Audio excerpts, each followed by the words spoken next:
Hello दोस्तों, class 11 accountancy का paper. आइए बात करते हैं पार्ट ए की। तो पार्ट ए में आपको ज़्यादातर एमसीक्यूज़ देखने को मिलेंगे। तो इसमें क्वेश्चंस थे कुछ इस तरह के कि sales return book has a debit balance.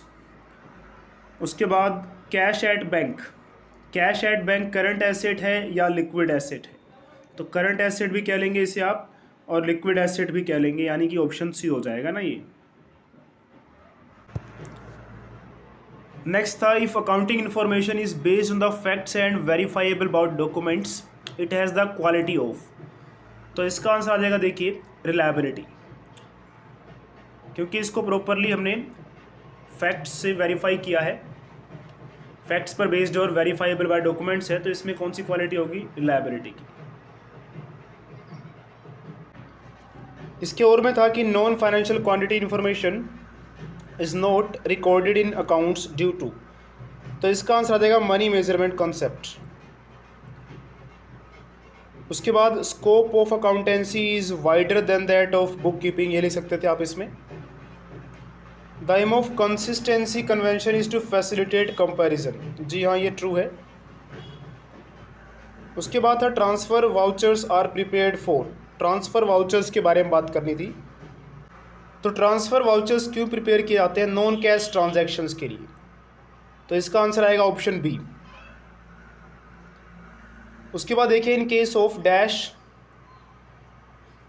Both debit as well as credit aspects of transactions are recorded in the cash book. तो कॉन्ट्रा एंट्री आ जाएगा इसका आंसर।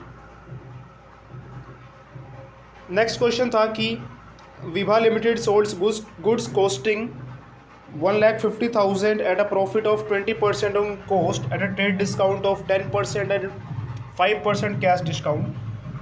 कस्टमर ने पे कर दिया amount immediately, amount of cash discount आपको निकालना था। तो इसका आंसर देखिए कुछ इस तरह से आना था। कॉस्ट थी 1,50,000 और प्रॉफिट कितना इसका? 20% पे बेचा गया है। तो 1,50,000 का पहले आप 25% निकाल लेंगे।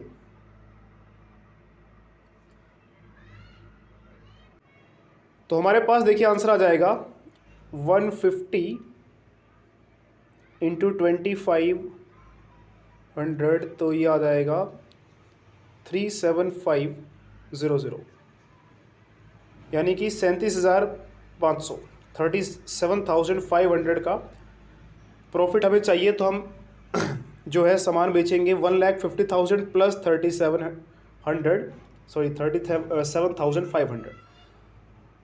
तो ये हो गया, देखिए कितने का? 187,500। अब आपको इस पे कैश डिस्काउंट देना था, सॉरी पहले आप ट्रेड डिस्काउंट देंगे 10% का। तो 10% का ट्रेड डिस्काउंट, तो 187,500 का 10% आ जाएगा 187,500। ये हो गया हमारा ट्रेड डिस्काउंट। तो हमारे पास बचा अमाउंट 187,500, 187,500। इसमें से लेस कर देते हैं trade discount,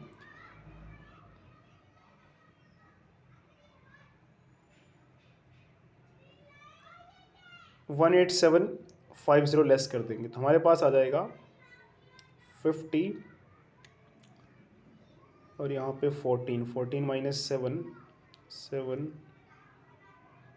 16 8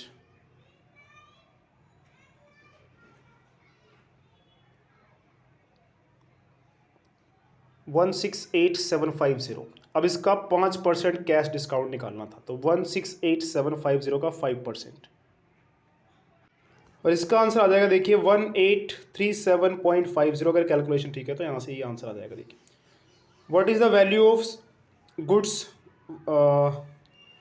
with reference to question 7। तो सेल वैल्यू ऑफ गुड्स आपको बतानी है। तो एक तरह से इसमें सेलिंग प्राइस निकालना था, तो देखिए 1,87,500 आ जाएगा। By charging excessive depreciation on fixed assets dash reserve is created. तो इसका तो आंसर है secret reserve. If a cheque deposited to bank is dishonoured by the bank then it will be recorded in the cash book in, so credit side of the bank column आ जाएगा इसमें। तो suspense account has, तो इसका balance debit भी हो सकता है, क्रेडिट भी हो सकता है। उसके बाद name to non current liabilities, long term loans हो गए, डिबेंचर्स हो गए, कोई भी लिख सकते थे आप इसमें। Errors not shown by trial balance, तो error of principle, error of complete omission, compensating errors, all of the above आ जाएगा इसका answer. Agreement of trial balance is not affected by, तो इसका आंसर आ जाएगा two sided error.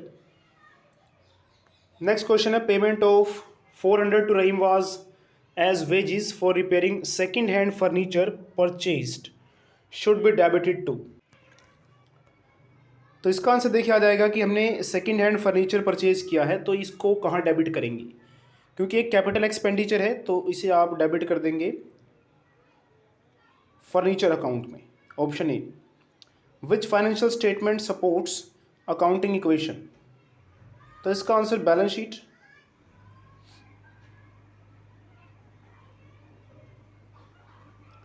The function of accounting is not to, next the function of accounting is not to record the personal transactions. Option B, एक building है उसकी value 40 lakh है, उसको acquire किया गया है at a concessional rate for 27 lakh, company wants to record it at its present value, कौन से कॉन्सेप्ट को वायलेट कर रही है वो, तो इसका आंसर आ जाएगा cost. Explain the following terms, इसमें तो simply purchases, liquid assets, inventory, आपको इनकी डेफिनेशंस लिखनी, तो ऑब्जेक्टिव्स ऑफ IFRS, ये तो डायरेक्टली आपको बुक में क्वेश्चंस मिल जाएंगे, अकाउंटिंग के लिमिटेशंस वगैरह। बाकी क्वेश्चंस आप बुक से आसानी से देख कर सकते, देखिए तो उन्हें ज़्यादा डिस्कस करने की ज़रूरत है नहीं हमें। तो ये था आपका अकाउंट्स का पेपर। इसके अलावा अगर आपको किसी और क्वेश्चन का आंसर चाहिए तो कमेंट करके ज़रूर बताएं। जो बड़े क्वेश्चन हैं उनके आंसर्स तो खैर आपको आपकी बुक से मिल जाएंगे, फिर भी कोई ऐसा क्वेश्चन जो एक वर्ड या एक सेंटेंस में जिसका रिप्लाई मैं कर सकता हूँ, उस क्वेश्चन का आंसर आपको मैं दे सकता हूँ, तो उसे कमेंट करके मैं आपको आंसर दे दूँगा। बाकी आप बुक से मिल ही जाएंगे मुझे जहाँ तक लगता है। और इसके अलावा देखिए इस क्वेश्चन पेपर की PDF का लिंक आपको डिस्क्रिप्शन बॉक्स में मिल जाएगा, ताकि जो स्टूडेंट्स नेक्स्ट ईयर 2025 में अकाउंटेंसी का एग्ज़ाम दे रहे होंगे तो उनके लिए ये काम आ सकेगा।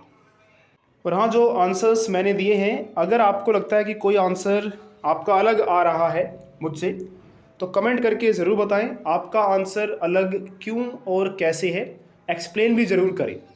हो सकता है कि मेरा आंसर गलत भी हो। चलिए, आपके जो भी एग्ज़ाम्स रह गए हैं उन सभी एग्ज़ाम्स के लिए आप सभी को ऑल द बेस्ट।